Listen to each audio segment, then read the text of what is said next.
माहूर तालुक्यातील राष्ट्रीय महामार्ग क्रमांक 161 वर उमरा फाटा ते मेटा या मार्गावरील एकमेव पूल सततच्या पावसामुळे झालेल्या पुराच्या पाण्याने तुटला आहे। त्यामुळे गुरुवार दुपारपासून या महामार्गावरील वाहतूक पूर्णपणे ठप्प झाली आहे।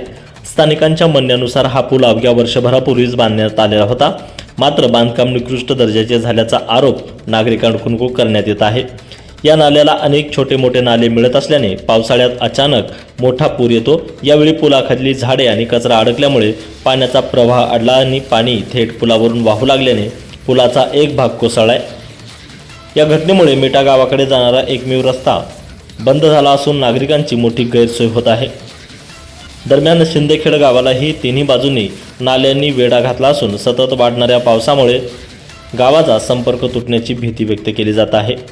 स्थानिक नागरिकांनी सार्वजनिक बांधकाम विभाग आणि प्रशासनाने तातडीने घटनास्थळी पाहणी करून पर्यायी वाहतूक व्यवस्था करावी, तसेच पुलाची त्वरित दुरुस्ती करून नागरिकांच्या सुरक्षेसाठी आवश्यक उपाययोजना कराव्यात अशी मागणी देखील आता करण्यात येत आहे।